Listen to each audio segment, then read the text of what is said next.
Daily news ప్రేక్షకులకు నమస్కారం. నేను కేఎస్ ప్రసాద్.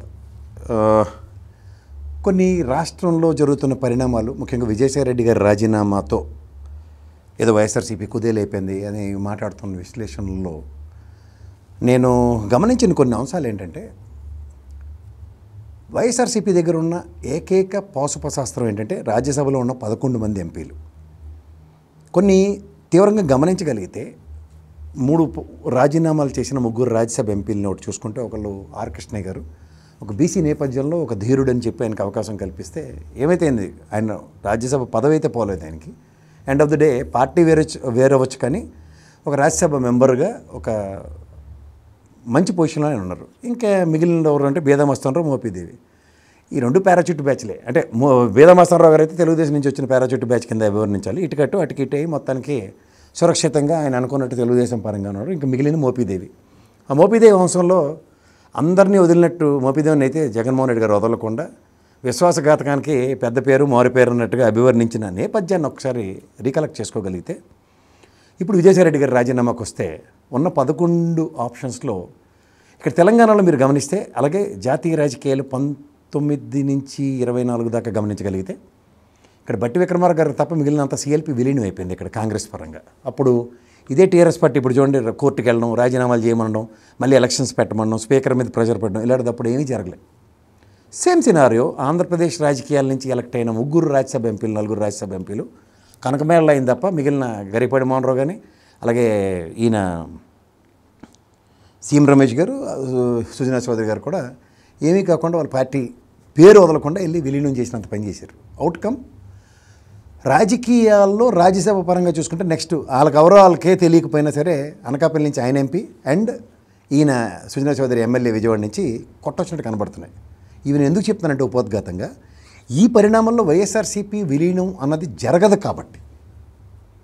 ఈ జరగనప్పుడు ఏం చేస్తున్నాయంటే సింగిల్ కాయిన్స్ ఒకదాని తర్వాత ట్రంప్ కార్డుల కింద ఓపెన్ అవుతున్నాయి.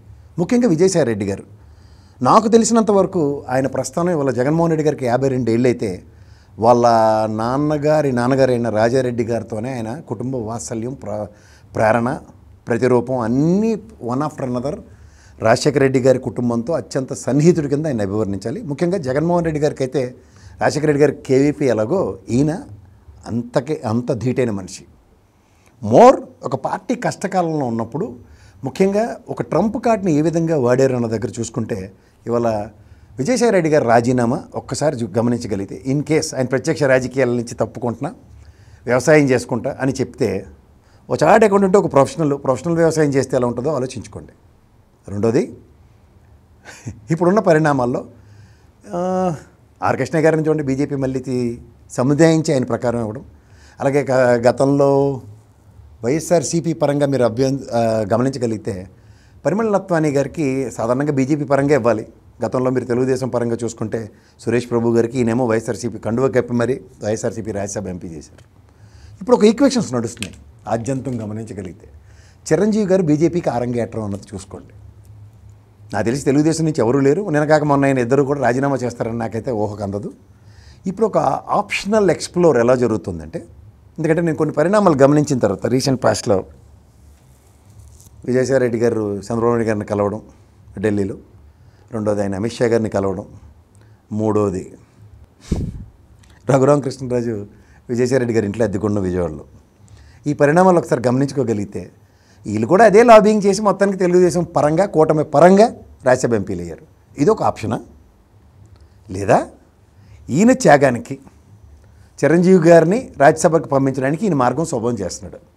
పవన్ కళ్యాణ్ గారు చూడండి, మా అన్నయ్యకి ఎంత అవమానం జరిగింది, వంగి దండం పెట్టాలి ఆయన అన్న దగ్గర భార్యాభర్తలు ఎదుర్కొని భార్యాభర్తలు ఇంట్లోకి తీసుకెళ్ళి భోజనం పెట్టి సాల్వాలు కప్పి గేట్ దాకా వచ్చి సాధారణంగా పంపించిన తర్వాత కూడా పవన్ కళ్యాణ్ గారి యొక్క భావజాలం ఎలా ఉందో టువర్డ్స్ దట్ పర్టికులర్ ఇన్సిడెంట్, ఇవాళ ఒక కత్తికి 2 పక్కల పదునులాగా జగన్మోహన్ రెడ్డి గారి రాజకీయ చతురత ఒకసారి ప్రదర్శించి ఇదే విజయసాయిరెడ్డి గారి రాజీనామాతో పవన్ కళ్యాణ్ గారి అన్నయ్య గారు అయిన చిరంజీవి గారికి మార్గం సుగమం చేస్తే, ఆయన తెలుగుదేశం అంటే కాంగ్రెస్ నుంచి రాజీనామా చేస్తే, వీటన్నిటికీ మనం కొన్ని విషయాల్ని మనం ఆద్యంతం గమనించుకోగలిగితే, కొన్ని పరిణామాలని మనం విశ్లేషించినప్పుడు వెనకది ముందు వెనకే చూడాలి. ఎందుకంటే మీరు ఒకసారి కాంగ్రెస్ ఆర్ అంటే దానికి ఏదో రెవల్యూషను ఏదో అన్ని పేర్లు చెప్తుంటారు, కానీ ఓవరాల్గా అయితే కాంగ్రెస్ ఆర్ అంటే కాంగ్రెస్ రెడ్డి కాంగ్రెస్ అనే అంటారు. ఈ రెడ్డి కాంగ్రెస్లో ఆనాటి నీలం సంజయ్ రెడ్డి, కామరాజ్ నారాయణ గారు ఇలాంటి వాళ్ళందరూ ముంగి గుడియా ఎప్పుడైతే ఇందిరాగాంధీ గారిని అభివర్ణిస్తూ సదరన్ స్టేట్స్ డామినేషన్స్ ఎక్కడ కోల్పోకుండా ఆ రోజు చేసిన మూవ్లో రాజశేఖర రెడ్డి గారు తదనంతర పరిణామాల్లో నీలం సంజీవ్ రెడ్డి గారికి రాష్ట్రపతి పదవి అండ్ రాజశేఖర రెడ్డి గారు ఆ పార్టీని కాంగ్రెస్ ఆర్ని విలీనం చేశారన్న దీంట్లో నాయకత్వ ఎబిలిటీస్ ప్రూవ్ అయితేనే కానీ అన్న దగ్గర ఆనాటి కాంగ్రెస్ సాయంతో ప్రస్థానం మొదలైన ఆయనకి ఇందిరాగాంధీకి ధీటుగా సోనియా గాంధీ గారితోనే రాజకీయం చేయవలసి వచ్చింది ఆయన ముఖ్యమంత్రిగా. ఆ ప్రస్థానంలో శాసించే స్థాయికి ఎదిగిన రాజశేఖర రెడ్డి గారిని ఒకసారి గమనించుకోగలిగితే ఆయన కొడుకైన జగన్మోహన్ రెడ్డి ఇప్పుడు రెండు విషయాలు బ్రదర్లు గమనించగలగాలి. ఇదే రాజశేఖర రెడ్డి ఢిల్లీని శాసించే స్థాయిలో ఉండేవాడు ఆయన టెన్యూర్లో. మాహితాలు ఇచ్చి మినిస్టర్లు వచ్చినా ఊపైనా నష్టం లేదన్నట్టు వీటో పవర్ని ఎక్కడ కోల్పోలేదు. ఆనాటి కాంగ్రెస్ ఇందిరాగాంధీ గారు అంటే కాంగ్రెస్ అంటే నేను అన్నది చెరకా కాంగ్రెస్ అండ్ ఆవుదూడ కాంగ్రెస్ అన్నీ విలీనం అయిపోయి హస్తం గుర్తుగా మిగిలింది. దానికి శాసించే స్థాయి చాలా రోజులు పట్టింది, చాలా దశాబ్దాలే పట్టిందని చెప్పాలి రాజశేఖర రెడ్డి గారు ఆరంగేటం దాకా. అక్కడి నుంచి అదే సోనియా గాంధీ గారు జగన్మోహన్ రెడ్డి గారికి చూపించిన వివక్షకి 16 నెలల జైలు. తదనంతర పరిణామంలో జగన్మోహన్ రెడ్డి గారు తిరిగి ప్రతిస్పందిస్తే శాశ్వత సమాధి కాంగ్రెస్కి. ఇదే సేమ్ సినారియో ఇవాళ మనకున్న పరిస్థితుల్లో 16 నెలల జైల్లో పెట్టిన కాంగ్రెస్ ఇప్పుడున్న బీజేపీ గమనించుకోగలిగితే రెండు జాతీయ పార్టీలని ఆద్యంతం ప్రాంతీయ పార్టీని పురుగులు తినడానికి చూస్తున్నారు. ఇదే చంద్రబాబు నాయుడు గారు ఇదే తెలుగుదేశం ధర్మ పోరాట దీక్షలో రాష్ట్ర ప్రయోజనాలు అన్నప్పుడు కేవలం 23 స్థానాలకు పరిమితం చేసి మళ్ళీ దేహీ అనే రాజకీయానికి వాళ్ళ సన్నిధానంకి వచ్చేదాకా పెట్టిన టార్చర్. ఎందుకంటే నేను ఎన్నో డిబేట్లో పార్టిసిపేట్ చేస్తుండేవాడిని. ఈ జనసేన బీజేపీ పరంగా తెలుగుదేశాన్ని వాళ్ళు అవమానించినంత అవమానం ఎవరు చేసి ఉండరు, అంత దారుణంగా మాడేవారు. ఇంత సేమ్ సినారియో ఈ తెపేల ఛానల్లో అతిరథ మహారాజులైన వాళ్ళ అధికార ప్రతినిధులు ఇక్కడే ఉండేవారు, కానీ అక్కడికి చిన్న యుద్ధానికి అన్న టైప్లో పెద్ద యుద్ధాలు అక్కడ నిజంగా జరిగేవి. ఎందుకంటే అన్ని పార్టీల ప్రతినిధులు అక్కడ ఉన్నప్పుడు నిజంగా తెలుగుదేశం పార్టీకి ఏ విధంగా అవమానాలు జరిగాయి అన్న దగ్గర కూడా అధికారమే పరమావధి అనుకుని వాళ్ళ సన్నిధానంలో 164 స్థానాలతో ఉన్న ప్రభుత్వం వెసెస్ ఇదే జగన్మోహన్ రెడ్డి గారికి చాలా ఇంపార్టెన్స్ ఇచ్చేవారు. నువ్వు వచ్చి లోపలికి వచ్చి పార్టీలో జాయిన్ అయిపో, ఎన్డీఏ కూటమిలోకి వచ్చేస్తే విజయసాయిరెడ్డి మంత్రి ఇంకో మంత్రి అని ఎన్ని చెప్పినా సరే 19 నుంచి 24 దాకా జాయిన్ అవ్వలే. 24 ఎలక్షన్స్లో కూడా ఎన్డీఏ కూటమితో ఉంటేనే అన్న క్లాజ్కి కూడా ఈల్డ్ అవ్వని జగన్మోహన్ రెడ్డి అయితే నేను లేకపోతే మీరు అన్నట్టుంటే వాళ్ళే అన్నది ప్రస్థానం వచ్చినప్పుడు నాకెందుకు భవిష్యత్తు కాంగ్రెస్కి జరిగింది అన్నది కనబడుతుంది. ఎందుకు అంటే కబడ్డీ ఆడుతున్నప్పుడు జాగ్రత్తగా గమనిస్తే లోపిస్తారు ఫస్ట్, ఎందుకంటే మోయడానికి. అలాంటి గేము ఎప్పుడైతే జగన్మోహన్ రెడ్డి ఆడడంలో ఆరితేరినవాడు. దానికి ఆయనకి కుడిభుజం ఎవరంటే విజయసాయి రెడ్డి. ఎవరెవరు చెప్తుంటారు నేను నెంబర్ 2 నెంబర్ 3 అనే ఈ సోది కబుర్లు లేని చెవులు పుల్లెడిపోయి. This is called a professional move in political moves along with political moves. మనం ఈరోజు దాకా అన్ని పొలిటికల్ మూవ్సే చూసాం. ఏ ప్రొఫెషనల్ మూవ్ కనుక జరిగితే ఇన్ కేస్ బీజేపీతో విజయసాయి రెడ్డి ప్రయాణం అనుకున్నా వచ్చిన నష్టం లేదు. ఎందుకంటే ఇప్పుడు ఎన్డీఏ కూటమి పరంగా ద బిగ్గెస్ట్ లాబీస్ట్ అయిన విజయసాయి రెడ్డికి PM office and minister of home అఫేర్స్లోకి అంత ఈజీగా యాక్సెస్ లేని దగ్గర, యాక్సెస్ డినైడ్ అన్న దగ్గర యాక్సెస్ క్రియేట్ చేసుకోవడానికి in case if he becomes a free bird by giving an opening door to Chiranjeevi, then it is another option for himself to emerge himself as a consultant. So అన్న కోణం కూడా చూసుకుంటే, ఎందుకంటే because is a by profession is a chart accountant. ఇది కాక ఇంకేమైనా options కనబడితే విశ్లేషణకి నాకైతే కనబడలే. బికాస్ అభిమన్యుడు యుద్ధంకి వెళ్తే ఆయన ప్రాణం పోయింది, కానీ ప్రాణం పోయేలోప ఉన్న ప్రాణాలు తీయడానికి ఒక వేదిక క్రియేట్ చేశాడు. అలాగే శకుని ఒక్కొక్క మెతికే ఇచ్చారు. అలాగే ఇప్పుడు చూడండి 11 స్థానాలున్న జగన్మోహన్ రెడ్డి ఒక్కొక్క మెతుకేసి కాపాడిన శకుని ప్రాణంలాగా ఇవాళ బీజేపీకి ఒక కార్డు తర్వాత ఒక కార్డు ఓపెన్ చేస్తూ ఇవాళ ఒక ఆప్షన్స్ ఎక్స్ప్లోర్ చేస్తున్నాడు. దాంట్లోంచి 4 సంవత్సరాల పైనానికి వేదిక క్రియేట్ చేసుకుంటున్నాడు. ఎందుకంటే 4 సంవత్సరాల తర్వాత వచ్చే ఎలక్షన్స్కి ప్రిపరేషన్ ఉంటుంది. ఎందుకంటే ఇంతవరకు మోపిదేవికి పెట్టిన గడ్డి నాకు తెలిసి కోటమిరెడ్డి శ్రీధర్ రెడ్డి. సాధారణంగా మనం ఈ విషయం ఎందుకు మాట్లాడాల్సి వస్తుందంటే అత్యంత వీర విధేయాలను కోల్పోతున్న జగన్మోహన్ రెడ్డి కింద చాలామంది ఆపాదిస్తారు. తల్లి చెల్లి చుట్టపొడి బాలినేని ఎవరికి ఉపయోగం ఆయన ఇది ఎప్పటికి తెలియదులేండి, అది వేరే సంగతి. ఇక్కడ ఉన్న ఇప్పుడున్న విజయసాయి రెడ్డి గారు ఇట్లన్నింటినీ ఎలా పోలుస్తున్నారంటే సన్నిధిలో పోయినప్పుడు అత్యంత ఆత్మలో పోయినప్పుడు అనుకున్న దగ్గర ప్రయాణం ప్రస్థానం తల్లి కొడుకులతోనే స్టార్ట్ అయింది. మళ్ళీ ఒంటరివాడైనప్పుడే నేను అందుకే చెప్తున్నాను, ఒంటరివాడిని చేసిన శకుని ఎలాంటి పరిస్థితులు పరిణామాలు సంతరించుకున్నాడో ఒంటరివాణి చేసి అభిమన్యుని లేపేస్తే జరిగిన భారత యుద్ధం అంటాను దాన్ని ఏంటంటారు భారతం యొక్క యుద్ధ నేపథ్యాన్ని గమనించుకోండి ఆద్యంతం. ఈ భారత యుద్ధ సారాంశం ఏంటంటే శకునికి ఒక్కడిని చేసి కొట్టిన దానికి మొత్తం కౌరవ సామ్రాజ్యం అంతరించిపోయింది.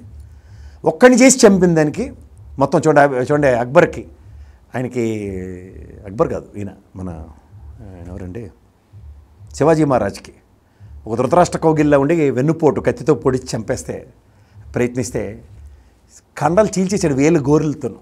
సో అట్లాంటి నేపథ్యాలకు ఎప్పుడైతే తెరలేపబడతాయో అప్పుడు యొక్క జగన్మోహన్ రెడ్డి యొక్క డైమెన్షన్స్ ఆర్ టోటలీ డిఫరెంట్. ఇప్పుడు మీరు దావూస్ సభ వేదిక లేకుండా దమ్మిడి లేకుండా వచ్చినా సరే ఇప్పుడు చూడండి మా రేవంత్ రెడ్డి గారు ఆద్యంతం ప్రతి పిల్లరికి పెట్టాడు 1,74,600 కోట్లు తీసుకొచ్చాం, 47,000 మందికి ఉపాధి కల్పించబోతున్నాం అని. సో ఎప్పుడైతే ఉట్టి చేతులతో వచ్చిన తర్వాత ఇన్నాళ్ళు మీరు డైవర్టింగ్ పాలిటిక్స్ చేశారు.